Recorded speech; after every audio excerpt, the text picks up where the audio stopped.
mwajua ya kwamba kutoka nipatiane usukani wa nchi, nikapatiana kwa njia ya heshima na ya utulivu na ya amani. Kazi yangu kutoka hapo ilikuwa nianze mpango wa kupatia chama chetu cha Jubilee viongozi wapya wa kuipeleka mbele, na tukaanza hiyo shughuli, na tukianza kwa njia ya utaratibu ule ambao ulikuwa unatakikana kisheria, kikatiba ya taifa na kikatiba ya chama chetu. Lakini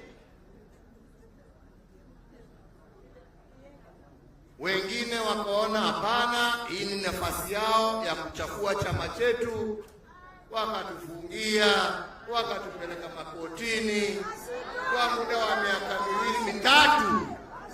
Tumekuwa tunang'ang'ana juu ya kitu ambacho hakuna, kwa sababu sisi tulikuwa tunasema wananchi, wanachama wapatiwe nafasi wajichagulie viongozi ambao wanataka.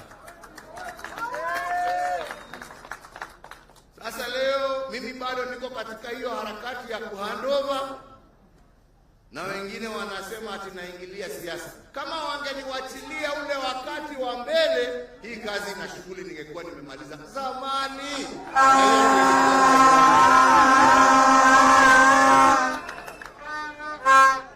Lakini nimeamua tutaendelea mpaka tutimize hiyo shughuli,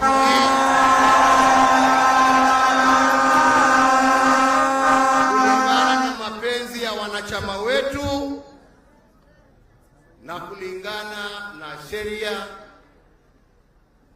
na mwongozo wa katiba yetu, tukiwa tumefuata sheria ambazo zimewekwa katika katiba letu na katika sheria za nchi yetu tukufu ya Kenya. Kwa hivyo safari tumeianza. Tumeona sasa ya kwamba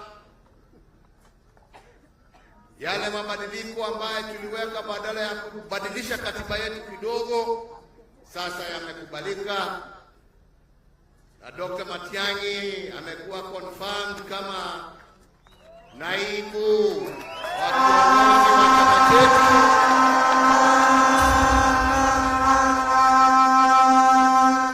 Moita Ole Kenta naye amepewa nafasi ya kuwa katibu mkuu.